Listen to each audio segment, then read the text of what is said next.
सुमनच्या सुनेने लग्नानंतर अवघ्या 1.5 महिन्यातच दुसरी चूल मांडली आणि ही बातमी अगदी वाऱ्यासारखी पसरली. अगदी संपूर्ण राधेश्याम सोसायटीत पसरली. सुमन, रमेश आणि त्यांचा एकुलता एक मुलगा सुयश गेली 27 वर्ष या राधेश्याम सोसायटीत राहत होते. सुयशच्या जन्माआधीपासूनच राधेश्याम सोसायटीतील प्रत्येक घर या तिघांनाही चांगलंच ओळखत होतं. तिघांचाही स्वभाव अत्यंत शांत, सगळ्यांशी मिळून मिसळून घेणारा. इतक्या वर्षात कधी कोणाशी वाद नाही की कशावरून वाकडं नाही. त्यामुळे सुयशची बायको या घरात खूप सुखात नांदेत. जी मुलगी या घरात सून म्हणून येईल ती खरंच भाग्यवान असेल, अशी चर्चा राधेश्याम सोसायटीतील महिला मंडळात सुरू असे. सुयश आणि रियाच्या लग्नानंतर 1.5 महिना सगळ्यांनाच तेच वाटत होतं. पण कोणास ठाऊक कुठे माशी शिंकली आणि हसत्या खेळत्या घराचे 2 तुकडे झाले. सुयश हा सॉफ्टवेअर इंजिनियर होता, तर रिया एका खाजगी कंपनीत मोठ्या हुद्द्यावर होती. नोकरीवाली सून म्हटल्यावर कसं घेणार सासूशी जुळवून, की सुमनलाच रिया खटकत होती. कामाला जात होती, घरी यायला म्हणे रात्रीचे 9 वाजत. पुन्हा सकाळी 9ला स्वारी कामावर जायला निघे. सगळं आपलं सासूच्या जीवावर चालत असायचं. सुमन तरी काय करणार, आयुष्यभर कष्ट केले, आता सून आल्यावरही तेच करावं लागतंय. असं म्हटल्यावर सुनेला वेगळीच चूल मांडायला लागली आणि सुनेला वेगळीच चूल मांडायला लावली. बघ आता तुझं तू, हो की नाही, अशा एक ना अनेक अशा चर्चा राधेश्याम सोसायटीत रोज रंगू लागल्या. सुमनची खास जिवलग सखी अलका, तिच्या कानावर ही बातमी आली तसं तिने आपल्या मैत्रिणीला फोन केला, खरं खोटं काय ते जाणून घ्यायला. आणि सोसायटीत सुरू असणारी चर्चा तिच्या कानावरच आलीच होती. हॅलो सुमन, कशी आहेस ग? अलका, मी मस्त आणि मजेत आहे. काय म्हणतेस तूच? बरेच दिवस बाहेर दिसली नाहीस. आहेस तरी कुठे तू? सुमन, मी कुठे जाते तेव्हा? अगं, गुडघेदुखी धरली आहे, त्यामुळे सध्या घरातून बाहेर पडणं काही होतच नाही. त्यामुळे तुझी खबरबात घेता आली नाही. एवढं सगळं घडलं आणि तू एका शब्दानेही मला काहीही बोलली नाहीस. मैत्रिणींना ग आपण, अलका असं म्हणत. अगं हो, मैत्रिणी आहोत आपण. पण मी तुझ्यापासून काय लपवलं, मला काही समजतच नाही आहे. हे बघ आता काय आहे ते स्पष्ट बोल खरं.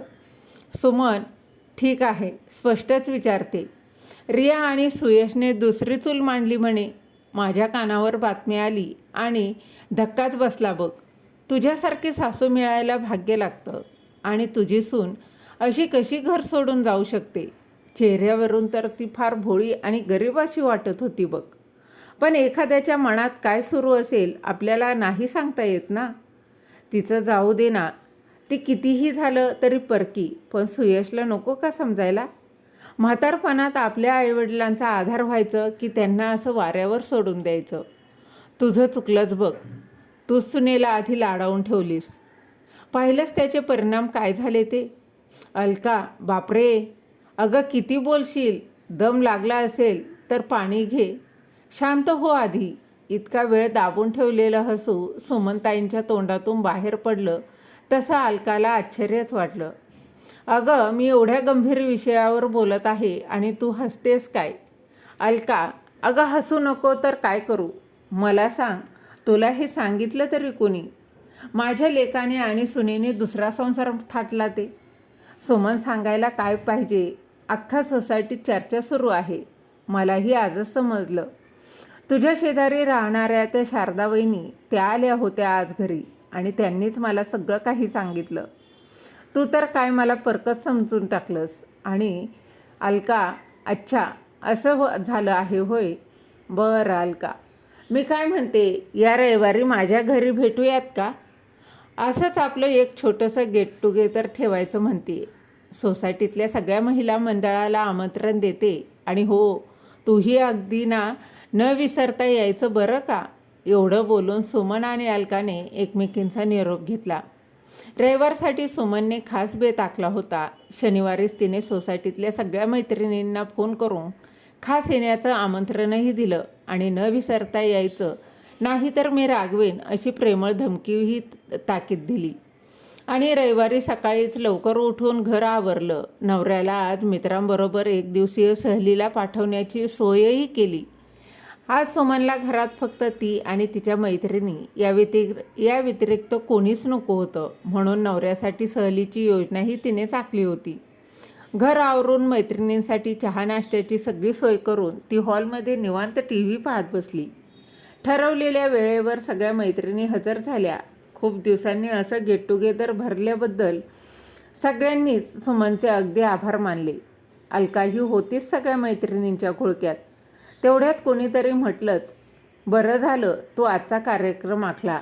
शेवटी तुझं दुःखी मन रमवण्यासाठी तू योग्यच मार्ग निवडला आहेस. आम्ही सगळ्याजणी आहोत तुझ्या सोबतीला. तेवढ्यात दुसरी एकजण म्हणाली, पण काही म्हण, तुझ्यासारखी इतकी प्रेमळ सासू असताना तुझ्या सुनेने तुझ्या लेकाला तुझ्यापासून तोडलंच कसं? चेहऱ्यावरून उत्तर नव्हती वाटत ग तशी. सुमनचे तिचं बोलणं मध्येच तोडलं आणि म्हणाली, हो सगळं सविस्तर बोलू आपण आधी जरा, पण त्याआधी चहा नाश्ता करूयात का? मग निवांत गप्पा मारत बसू. हो चालेल की. तसंही आज सगळ्यांजणी निवांत वेळ काढून आलो आहोत, हो की नाही ग? अलका म्हणाली. सुमनने बसल्या जागेवरूनच आवाज दिला, रिया चहा नाश्ता घेऊन ये ग. सगळ्या मैत्रिणी आल्या आहेत माझ्या. सगळ्याजणी आवाक होऊन सुमनकडे पाहतच राहिल्या आणि तेवढ्यात रिया ट्रेमध्ये चहा नाश्ता घेऊन आली. रियाला असं अचानक समोर पाहून सगळ्याच महिला आवाक झाल्या. इतका वेळ आपण रियाबद्दल काही बोलत होतो, तिनं सारं ऐकलं असणार असा विचार करून सगळ्यांचे चेहरे खरकन उतरले. वातावरण अतिशय गंभीर झालं, कारण रिया अशी अचानक समोर येईल याची कोणी अपेक्षाच केली नव्हती.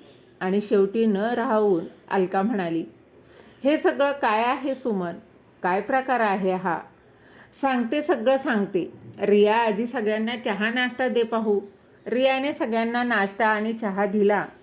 सुमनने रियाला आपल्या बाजूला बसवलं आणि बोलायला सुरुवात केली. खरं तर सोसायटीत माझ्या घराबद्दल चर्चा सुरू आहे याची कुणबुण मला लागलीच होती आणि त्यावर अलकाने फोन करून शिक्कामोर्तबही केला आणि म्हणूनच मी तुम्हा सगळ्यांचा गैरसमज दूर करण्यासाठी एकत्र बोलावलो आहे. रियालाही कॉल करून ऑफिसवरून सरळ इकडेच यायला सांगितलं. तिनेही काही चौकशी न करता सरळ इकडे निघून आली. सकाळपासून तुमच्या स्वागतासाठी लागणारी सगळी तयारी मला करू लागली. तुमच्या येण्याचं प्रयोजन मी तिला आधीच सांगितलं होतं, त्यामुळे मगाशी तुम्ही जी काही चर्चा केली त्याचं ना तिला वाईट वाटलं ना मला देखील. आणि तुम्हा सगळ्यांचाच खूप मोठा गैरसमज झाला आहे.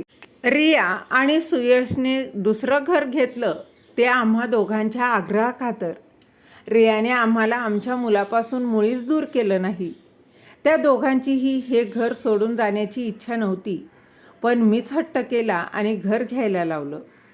काय तूच या दोघांना घराबाहेर काढलंस? वेडी झालीस का सुमन? म्हातारपणाचा आधार असा कोणी दूर लोटतं का?